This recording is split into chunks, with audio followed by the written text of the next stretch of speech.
Hello, everyone. Thank you all for coming back to the Love and Betrayal channel. Today, I have a new and quite interesting story to share with you, Vanished in White. I stood before the mirror, staring at the reflection of a bride who seemed foreign to me. My wedding dress shimmered softly in the muted sunlight filtering through sheer curtains, lace sleeves delicate against my skin. Everything was perfect, exactly as I had dreamed since childhood. Yet the unease growing within my heart threatened to suffocate me. "You're breathtaking, Emma," whispered my mother, tears glistening in her eyes. She adjusted the veil gently, her smile full of pride and warmth. "Thanks, Mom," I replied softly, forcing a smile, attempting to mask my doubts. Behind her, bridesmaids bustled excitedly, laughing as they made final touches to their dresses and bouquets. Joy permeated the air, everyone's joy but mine. Nervous? My best friend Rachel approached, sensing my anxiety. Her soft gaze held deep concern. "A little," I admitted hesitantly. It was an understatement. "It's normal," Rachel reassured, squeezing my hand encouragingly. "Alex loves you deeply. You're meant for each other." My stomach churned uncomfortably at Alex's name. He was the perfect fiancé, charming, successful, adored by everyone. But beneath his polished exterior lurked something unsettling, something I'd only glimpsed fleetingly. Weeks before, anonymous notes began arriving, short, cryptic messages urging me to reconsider the marriage. "Do you really know Alex? He's hiding something. Run while you still can." I dismissed them initially, convinced it was mere jealousy or cruel jokes, yet deep inside they ignited a nagging suspicion that refused to fade. "It's time," Rachel announced softly, interrupting my spiraling thoughts. My breath caught sharply, pulse quickening. Gathering every ounce of courage, I nodded slowly, stepping toward the ornate wooden doors leading into the chapel. Organ music swelled dramatically, guests rising respectfully, turning toward me with expectant smiles. The aisle seemed impossibly long, Alex standing at its end, handsome, confident, his gaze locked onto mine with intensity. Every step forward felt heavier, heart racing erratically, faces blurred slightly, my mind consumed with growing dread.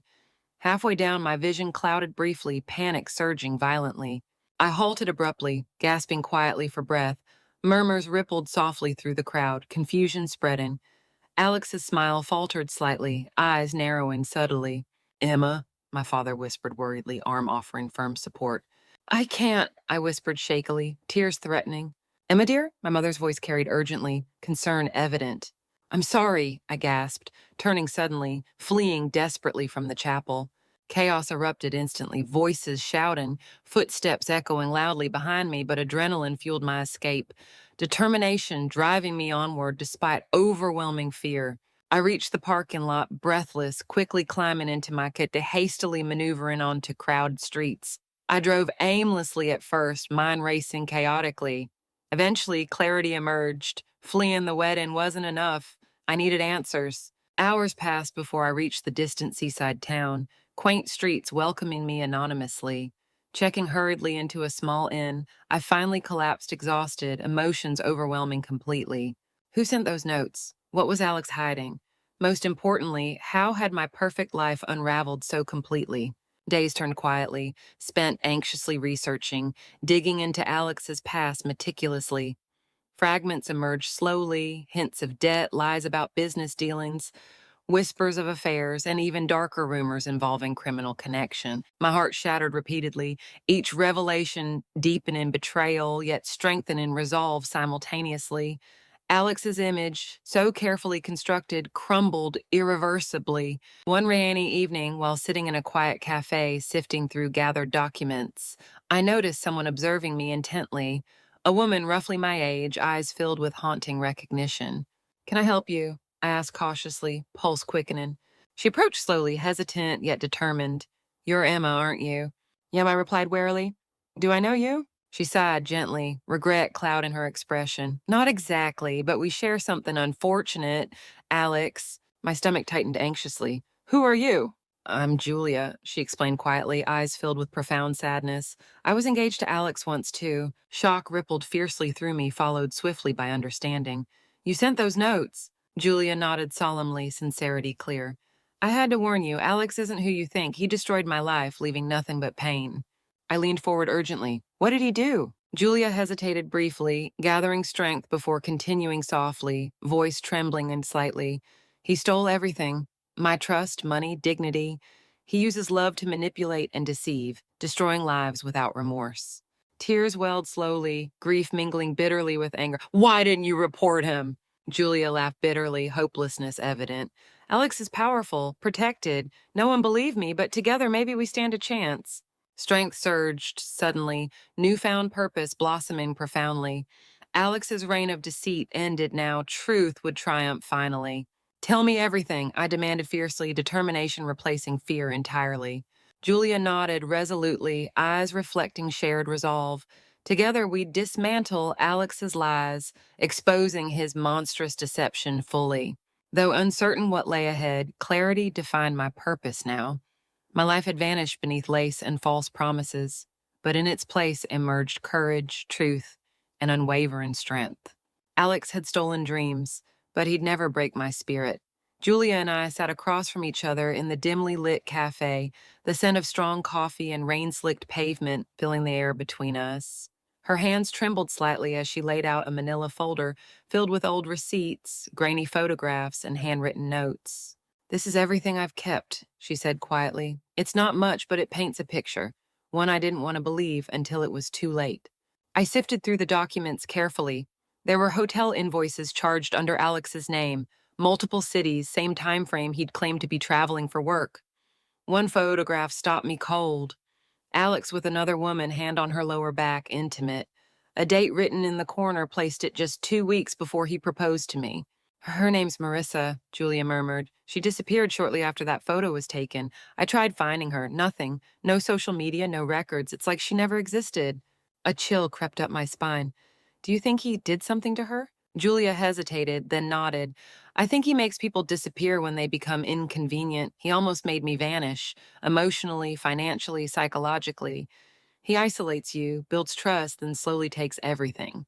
I clenched my fists. The Alex I thought I loved never existed.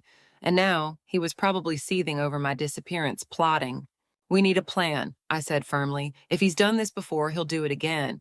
And if he thinks I'm just hiding in shame, he won't see us coming. Over the next several days, Julia and I became an unlikely team.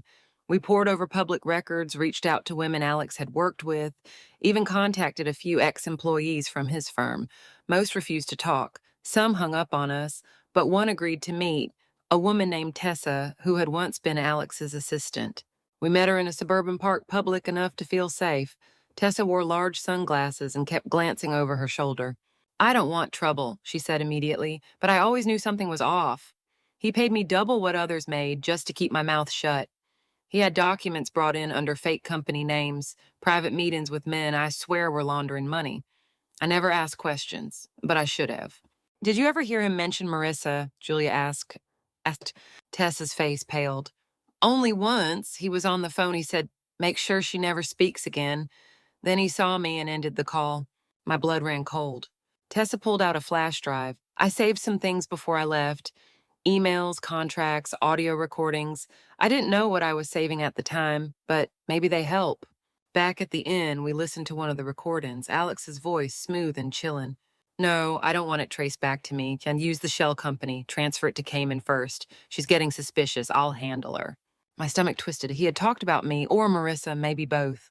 This is enough for the police, I said, breathless. They can't ignore this. You really think they'll take down someone like him? Julia sassed, skepticism heavy. He's careful. He has people. I nodded. But we have something he doesn't, his secrets. And I know exactly where he keeps the rest. Julia raised a brow.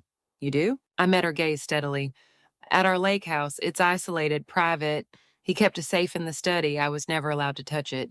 He said it was for company documents. Julia's eyes sharpened. Then that's where we go next. That night, I barely slept. Memories of the lake house haunted me. The way Alex had insisted we spend weekends there alone, the strange phone calls he'd take outside, always walking by the boathouse. Morning came with mist and uncertainty. Julia and I packed quickly and left before sunrise, driving in silence until the road narrowed and the dense woods began to close in around us. The lake shimmered behind the house as we pulled into the gravel driveway. The front door creaked as I pushed it open. Nothing had changed. The same leather couch, the scent of cedar, the same framed photo of Alex and me smiling falsely on the mantel. We split up. Julia searched the bedroom and upstairs office while I moved toward the study. The safe sat behind a faux bookshelf, just as I remembered. I knelt beside it, hands shaking. I tried the code, Alex's mother's birthday. The light blinked red, then our anniversary, green. The door clicked open. Inside were stacks of envelopes, hard drives, a gun, and multiple passports, all with different names and photos. One of the passports bore a picture of Marissa. "Emma," Julia called from upstairs, urgency in her voice. "You need to see this." I rushed up. She stood in front of the closet holding a small suitcase. She unzipped it slowly. Inside were women's clothes, a phone, and a photo of Julia and me. "He's been watching us," she whispered, "even now." The realization struck like a bolt of lightning. We weren't ahead of him. He was still one step ahead of us. The air inside the lake house turned suffocating. Julia and I stood frozen, staring at the photo of us walking together along the boardwalk near the cafe where we'd first met. The picture was recent, too recent. Someone had taken it within the last week. "We have to get out of here," Julia said, her voice barely above a whisper. "He knows we're here." I nodded, grabbing the contents from the safe, hard drives, passports, and documents, jamming them into my bag. I tucked the gun into the waistband of my jeans, the metal cold against my skin. Every creak in the floorboards now felt like a footstep that wasn't ours. We moved fast, slamming the front door behind us and running toward the car. As Julia fumbled with the keys, I looked back. A single light had turned on upstairs. The house had been dark when we arrived. "Go," I shouted. The tires skidded on the gravel as we sped away, the trees closing in behind us like a dark tunnel. We didn't stop driving until we reached the next town, checking into a small roadside motel under false names. Only when we locked the door behind us and pulled the curtain shut did we finally exhale. "He was there," Julia said, pacing, "watching, maybe even inside." I dumped the bag on the bed and began sorting through the evidence. Among the fake passports was one that made my skin crawl. It had my face, but not my name. The name read Emily Clark. There were tickets, reservations, even a driver's license. "He was preparing something," I whispered. "He had a whole identity ready for me." Julia's eyes widened. "You think he was going to make you disappear like Marissa, change your name, your life, and no one would ever find you again?" It made sense now, the secluded weekends, the possessiveness, his insistence on handling all our travel plans. He didn't want a wife, he wanted control, he wanted ownership. "Let's plug in the hard drive," Julia said, pulling out her laptop. The files were encrypted, but one folder had open video files. We clicked the first. My heart nearly stopped. It was footage of my apartment. Inside it, the camera was hidden, angled toward the living room. I watched myself come home from work, drop my keys, kick off my shoes. "He had cameras in my home," I said, my voice numb. "All this time, video after video showed the same thing. My private life invaded. And then came footage of Julia, her apartment, her phone calls, her breakdowns. He didn't just watch us, he studied us." "This is enough to take to the police," Julia said firmly. "No more waiting." We drove to a trusted contact Julia had met through her earlier attempts to file reports. Detective Rains, a woman who had once quietly offered help but had been pulled from Julia's case due to lack of evidence. When she saw what we brought, her face went pale. "Where did you get this?" she asked. "She yabbed. "His lake house," I replied. "We have more. Emails, voice recordings, surveillance footage." "We need to act fast," Rain said. "If he knows you're alive and digging into this, he'll try to shut you down. For good." A protective detail was assigned to us temporarily, but even with officers parked outside the motel, sleep didn't come easy that night. Every creak made us flinch, every shadow held possibility. Just before dawn, I woke to find Julia sitting at the window watching the street. "I don't think he's done yet," she whispered. "He's not the kind of man who lets go." I joined her. The sun peeked over the rooftops, casting long golden rays through the early morning mist. For a moment, everything looked calm, normal. Then, a car pulled into the motel parking lot. A sleek, black SUV with tinted windows. Our breath caught. One man stepped out, tall, in a sharp suit, not Alex, but someone we'd seen before, in the background of one of the surveillance videos talking to Alex, his enforcer. Julia's hand gripped mine. "He's here." I looked her in the eyes. "Then we fight. No more running." The final game had begun. We didn't flinch, not this time. The black SUV idled in the parking lot, headlights off, engine humming low like a predator waiting to pounce. The man, Alex's enforcer, stood still for a moment, scanning the motel exterior. Then he walked slowly toward the building, deliberate and calm. "Time to flip the script," I whispered, pulling Julia back into the room. "Let's make him think we're still running." We packed fast, leaving behind signs of a hasty exit, an open suitcase on the bed, clothes scattered, the door left slightly ajar.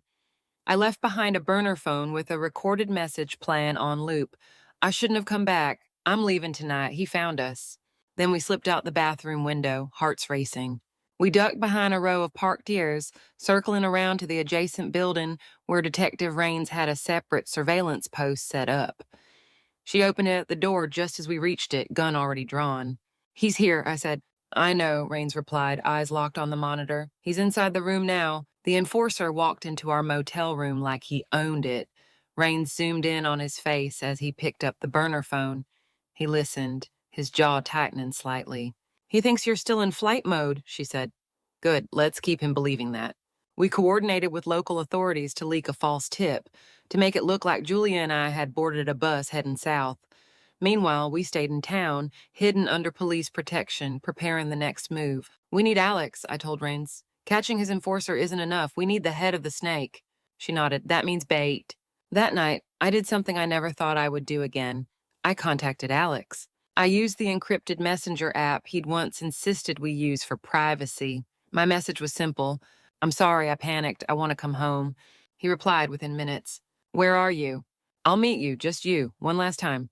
We arranged the meeting at an abandoned train station, somewhere remote, somewhere he'd feel in control, somewhere we could trap him.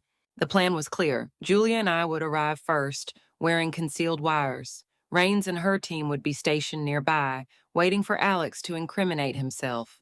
One confession, that's all we needed. The station stood like a ghost of the past. Crumbling brick, shattered windows, rusted tracks stretching into nowhere. We arrived at sunset.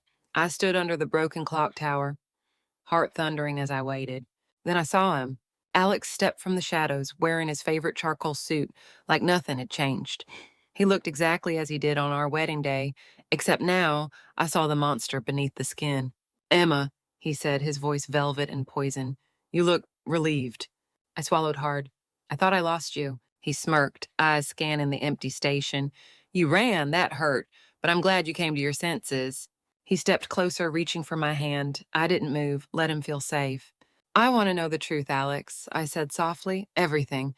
If I'm going to come back to you, I need honesty." His jaw twitched. "You always wanted too much. That was your flaw, curiosity."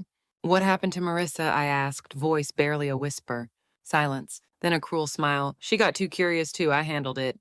I blinked slowly, struggling to remain composed. "And Julia? Me?" He chuckled. "You were just parts of the story. And, I shape the story, Emma. I write the ending." "So what's mine?" I asked. Alex stepped closer, his voice dropping. "That depends. Are you ready to come home, or do I need to erase you like the rest?" I heard a crackle in my earpiece. Raines had heard everything. "Move in," she whispered. Before Alex could say another word, red and blue lights flooded the station, sirens piercing the air. Officers emerged from every shadow, guns raised, commands shouted. Alex froze, the confident mask cracking instantly.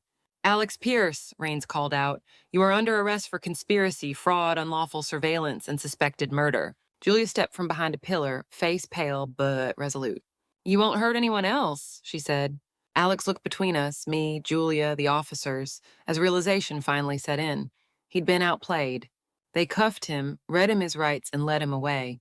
But as he passed me, he leaned in and whispered one final threat. "You may have won, Emma, but I will never forget you." I didn't flinch, not anymore. Because the trap we set had worked, and now it was over. Or so I thought. The headlines read like a movie script. Billionaire Alex Pierce arrested in shocking double life scandal. But the reality was far more complicated than any headline could capture. Though Alex was behind bars, the echoes of his control reverberated through every corner of my life. In the days following his arrest, Julia and I stayed in a safe house provided by Detective Raines's team. Though our surroundings were calm, our minds were anything but. Every creak, every unknown number calling our phones, every shadow outside the window sent us spiraling. It's not over, Julia said, sipping her coffee with trembling hands. You saw the way he looked at you. He's planning something, even from inside. I wanted to disagree, to reassure her, but the truth was, I felt it too. Then came the message. Slipped under our door in the dead of night. Plain envelope, no name. Inside a single note. You think bars can hold me? Emma, you were always smarter than that. I stared at it for a long time, my hands clenched around the paper until it crumpled. How did he get this in here? I asked Rains when she arrived that morning, her jaw tight as she read it. He still has people, she said. The system's not airtight, but we're going to tighten security. We won't let him get to you. Julia was pacing now, eyes wide. We should have vanished after the arrest, gone to another country, changed everything. No, I said, well, that's what he wants, and he wants to scare us back into silence. But this time we finish it. We don't just survive, we dismantle every last piece of his network. So we started digging. With the hard drive still in police custody, Rains granted us limited access to review what had been found. Alex hadn't just targeted us, he'd built files on dozens of women, digital folders, photos, audio recordings, control strategies. He called them projects. My folder was labeled Project Eden. Julia's was Project Violet. Each had detailed psychological profiles, lists of our triggers, vulnerabilities, insecurities. It wasn't love Alex offered, it was ownership. A masterclass in manipulation, and each folder outlined backup plans if we ever turned against him. He studied us like lab rats, Julia whispered, eyes watering. I thought I was crazy for so long, but he was always 10 steps ahead. I felt sick, but also furious. Then let's finally get ahead of him. We compiled the data, handed it to Rains, and started working with a journalist from an investigative outlet who agreed to go public with the story. Not just Alex's crimes, but the systematic failure that allowed him to operate for so long, connections in finance, law enforcement, even tech. One night, as we were finalizing the materials, Julia received a message on her phone. No name, no number, just a photo. It was her sister's house, taken from outside the bedroom window. He's threatening my family now, she said, voice shaking. We have to move. But Rains had another idea. We let him think we're scared, she said. We leaked just enough information to bait him into making a mistake. So we did. The article was published a week later. The headline was explosive. Inside the Mind of a Predator, The Empire of Alex Pierce. It detailed his grooming tactics, the surveillance network, the psychological profiling. Women came forward, dozens, some anonymous, some brave enough to speak. The public outcry was immediate. And then came the break we didn't expect. One of Alex's oldest allies, his financial manager, reached out through Rains. I'm done, the man said. He used me for years, blackmailed me into helping. I have the offshore accounts, the payments, the backup drives. I'll give it all to you. It was the final piece. Enough to seal Alex's fate. The trial date was set. As if he died in the courtroom weeks later, watching Alex walk in, still in designer shoes, still trying to maintain that cool arrogance, I met his gaze without flinching. His eyes searched mine, looking for fear. I gave him none, because I wasn't the same woman who once stood in front of a mirror in a wedding dress, hoping she could love away the darkness. I was the woman who lit a fire beneath it. The courtroom was colder than I expected. Not in temperature, but in silence, in tension. It wrapped around us like frost as the trial of Alex Pierce began. The gallery was packed with reporters, victims, and curious strangers. And there he was, sitting at the defense table, immaculately dressed as always, pretending this was just another business meeting. But his eyes told a different story. They searched, flickered, paused when they landed on me. And in that moment, I didn't feel like a victim. I felt like the mirror he couldn't avoid. Julia gripped my hand as the bailiff called my name. Emma Cross, please take the stand. I walked slowly, not from hesitation, but from the weight of everything I was about to say. I had rehearsed this testimony 100 times in my head, but nothing could prepare me for the piercing stare of the man I once almost married. The oath echoed in the chamber. I swore to tell the truth, and I did. I told them everything. About the manipulation, the hidden cameras, the fabricated identities, the safe at the lake house, the surveillance, the way he had studied me like a project, a possession, how he used affection like a weapon, attention like a leash. And then I looked straight at him when I said, he didn't love me, he tried to erase me. Alex barely moved, but I saw it, the twitch in his jaw, the clench of his fist. Julia testified next. Her voice trembled, but she stood tall. Then others followed, women we'd never met, but who shared eerily similar stories. Patterns, details, names, dates. The evidence was overwhelming. Emails, photos, audio recordings, wire transfers, fake passports, manipulated bank accounts. The hard drives had done their job, and so had the media. By now, Alex's empire was in shambles, every associate scrambling to cut ties. Still, the defense clung to its narrative. These women are unstable, they claimed.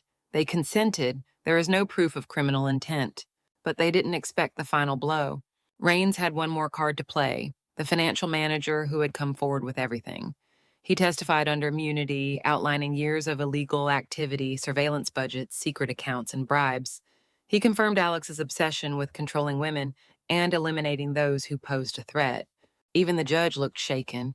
As the trial stretched into its third week, the pressure mounted. The defense faltered. The prosecution grew bolder. And then came the verdict. I stood next to Julia as the jury filed back into the courtroom. My heart thudded like a drum. We, the jury, find the defendant, Alexander Pierce, guilty on all counts. Fraud, conspiracy, unlawful surveillance, kidnapping by coercion, attempted psychological manipulation. He wouldn't walk free again. The courtroom erupted, gasps, cries, silence. But Alex didn't look at anyone. He simply stared ahead.